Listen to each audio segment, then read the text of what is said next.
Hello hi అండి, welcome back Sony smart kitchen. ఈరోజు ఈ వీడియోలో ఎంతో టేస్టీగా ఈజీగా ఎలా చేయాలి ఈ వీడియోలో అయితే చూసేద్దాం. ఈ ఎగ్ కర్రీ ఎప్పుడు చేసినా ఇంట్లో చాలా ఇష్టంగా అయితే తింటారు. స్కిప్ చేయకుండా వీడియోని చూడండి. ముందుగా బౌల్లో కొంచెం వాటర్ తీసుకొని దీంట్లో 5-6 గుడ్లు వేసుకోండి. కొంచెం సాల్ట్ కూడా యాడ్ చేసి దీన్ని ఉడికించుకోండి. ఈలోపు అయితే మనం కడాయిలో కొంచెం ఆయిల్ వేసుకోవాలి. దీంట్లో పెద్ద ఆనియన్స్ ఒకటి కట్ చేసుకొని బ్రౌన్ కలర్ వచ్చేంత వరకు అయితే వేయించుకోవాలి. ఇప్పుడైతే బ్రౌన్ కలర్ వచ్చేసింది కదండి, వేరే బౌల్లో ట్రాన్స్ఫర్ చేసుకోండి. ఆనియన్స్ ఇలా లైట్ గోల్డెన్ కలర్ వస్తే చాలు. ఇప్పుడైతే ఎగ్స్ కూడా ఉడికిపోయింది.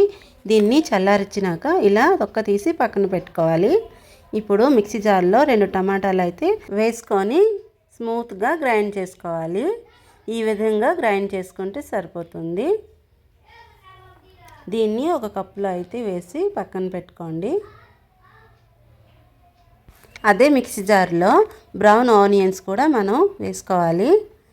అలానే దీంట్లో ఒక ముక్క అల్లం అయితే వేసుకోండి.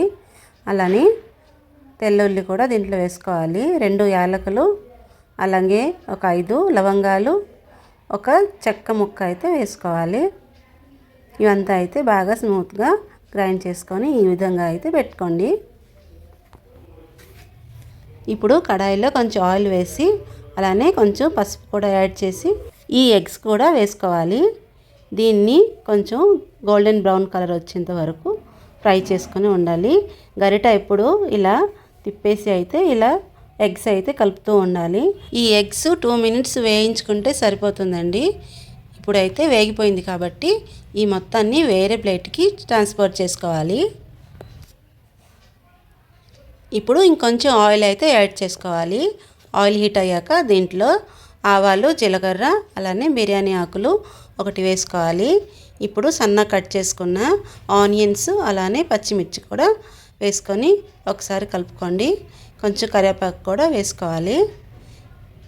ఇప్పుడు దీంట్లో మనం పేస్ట్ చేసుకున్న బ్రౌన్ ఆనియన్ పేస్ట్ అయితే వేసుకొని వేయించుకోవాలి. పచ్చి వాసన పోయేంత వరకు వేయించుకోండి. ఈరోజు మరో టిప్ అండి.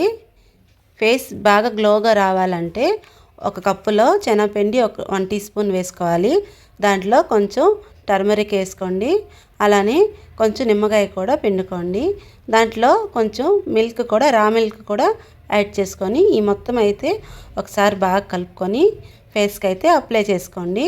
ఒక 20 మినిట్స్ తర్వాత ఫేస్ వాష్ చేసుకోండి. ఇలా డైలీ చేయడం వల్ల ఫేస్ అయితే గ్లో వస్తుంది. ఈ టిప్ ఒకసారి ట్రై చేయండి. ఇప్పుడు మసాలా మొత్తం అయితే బాగా ఫ్రై అయిపోయింది. పచ్చి వాసన మొత్తం పోయింది. ఇప్పుడు దీంట్లో పసుపు, 2 టీ స్పూన్లు కారం కూడా యాడ్ చేసి ఒకసారి బాగా కలుపుకోండి.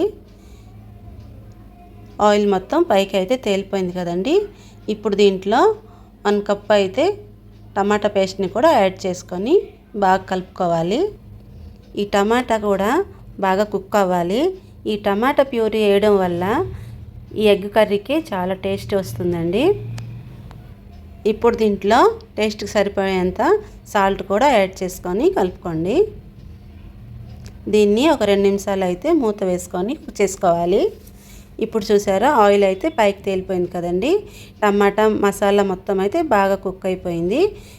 ఇప్పుడు దీంట్లో గ్రేవీకి సరిపోయేంత వాటర్ కూడా యాడ్ చేసుకొని కలుపుకోవాలి.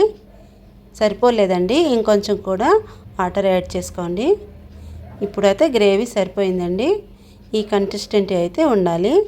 ఇప్పుడు దీంట్లో వేయించుకున్న ఎగ్స్ని కూడా యాడ్ చేసి కొంచెం ధనియాల పొడి యాడ్ చేసి బాగా కలుపుకోవాలి. ఇప్పుడు దీన్ని ఒక 5 నిమిషాలు లో ఫ్లేమ్లోన ఇలా ఉడికించుకోవాలి బాగా. చూసారా, కర్రీ అయితే రెడీ అయిపోయిందండి. దీంట్లో కొంచెం కొత్తిమీర యాడ్ చేసుకోండి. అంతే అండి, కర్రీ ఎంతో టేస్టీగా రెడీ అయిపోయింది. మీకు ఈ రెసిపీ నచ్చినట్లుగా అయితే ఒక లైక్ చేయండి. కొత్తవారు అయితే సబ్స్క్రైబ్ చేసుకోండి. మీ ఫ్రెండ్స్ అందరికీ షేర్ చేయండి. Thank you for watching video.